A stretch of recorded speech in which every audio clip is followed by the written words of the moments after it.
Ciao e benvenuti ad un'altra recensione. Oggi daremo un'occhiata all'action figure della Toy Biz della linea Spider-Man Classics e in particolare daremo un'occhiata a Tailstrike Scorpion, che fa parte della serie 11. L'action figure è stata prodotta nel 2004 ed è in scala 6 pollici e alta circa 17 cm.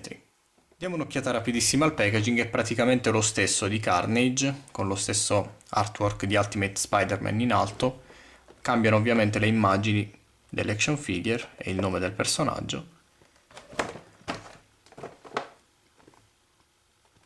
La parte da leggere è la stessa, ve la metto comunque a fuoco, e cambia ovviamente la descrizione del gimmick dell'accessorio di Scorpion, che poi vi mostrerò nella recensione.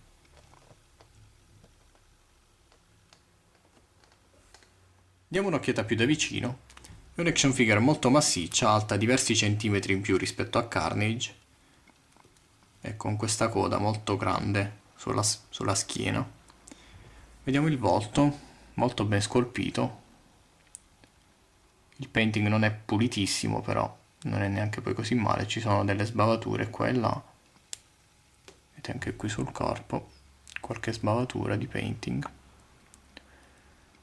Vedete il lavoro di sculpt davvero minuzioso con tutti questi rivetti, queste righe sul costume di Scorpion. Davvero un lavoro impressionante da parte della Toy Biz. Ci sono diverse gradazioni di verde, non è piatto il painting, davvero un bel lavoro di painting. I guanti e gli stivali sono neri ma hanno delle sfumature verdi, guardate che bello. Ricordatevi sempre che si tratta di action figures del 2004 e non è davvero cosa da poco avere tutti questi dettagli scolpiti e dipinti su un action figure. Ancora oggi, quindi figuriamoci nel 2004. Esiste anche una variante con il costume metallizzato e la maschera un po' diversa, con questa parte della bocca coperta, quindi non scoperta ma coperta di verde e solo gli occhi visibili. Io francamente preferisco questa versione però.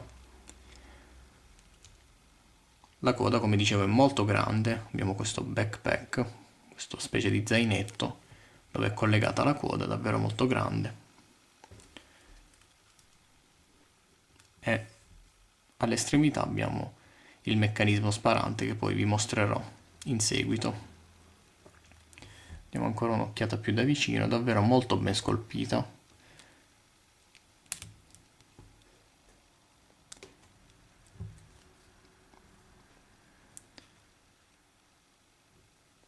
Per quanto riguarda l'articolazione, la testa è su articolazione a sfera, anche se non si muove molto in su e in giù, può ruotare a 360 gradi.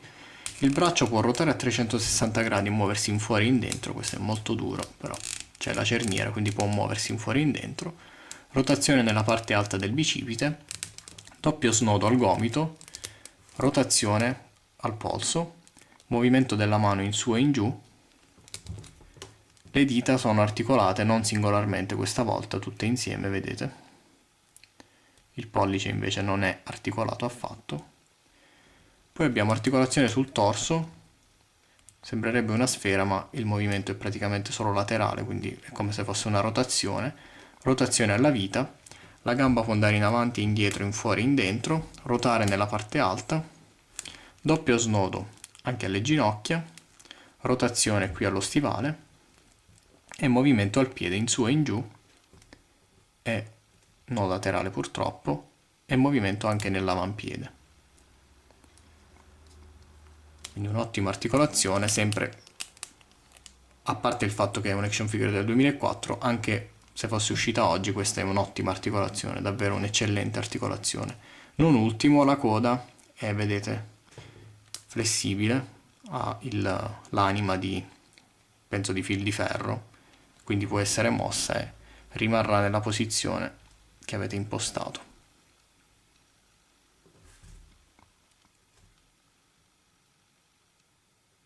Come accessori abbiamo 3 proiettili che possono essere sparati con la coda di Scorpion, sono tutti e 3 uguali, vediamone uno più da vicino, di plastica verde con la punta di gomma morbida rossa, sembrano fiammiferi.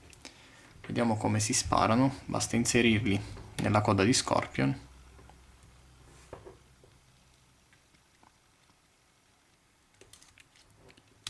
Spingere fin giù e poi premere questo pulsante. Vediamo come spara. Bello forte. E poi abbiamo questo stand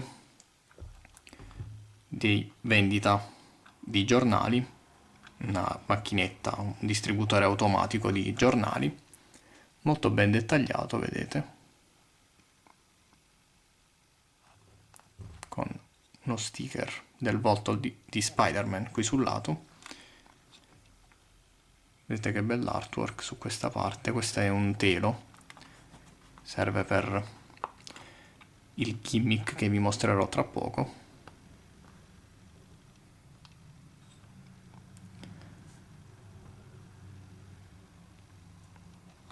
Davvero bello, molto bello anche come per arricchire eventuali diorama come ambientazione. Come funziona? Funziona, dovreste sparare con la coda di Scorpion uno dei proiettili, colpire questa parte e dovrebbe accadere questo. Lo stand dei giornali collassa, vedete? Molto ingegnoso, davvero bello. Si basa su, vedete, su un principio di pressione, quindi di aria. Quando è colpito, tutta l'aria viene sparata fuori e si accartoccia su se stesso. Davvero molto ingegnoso, devo dire, molto ben dettagliato e anche ingegnoso. Per concludere, vi raccomando caldissimamente l'action figure di Scorpion. È massiccia, scolpita magistralmente, super articolata e l'accessorio è molto carino e ingegnoso. Per quanto riguarda il prezzo, vale quello che ho detto per Carnage, quindi trattandosi di un action figure del 2004 non vi resta che tenere gli occhi aperti su eBay in cerca di una buona occasione, e il prezzo che vi consiglio è di 15-20 euro compresa spedizione. Detto questo, io vi saluto e vi do appuntamento al prossimo video. Ciao!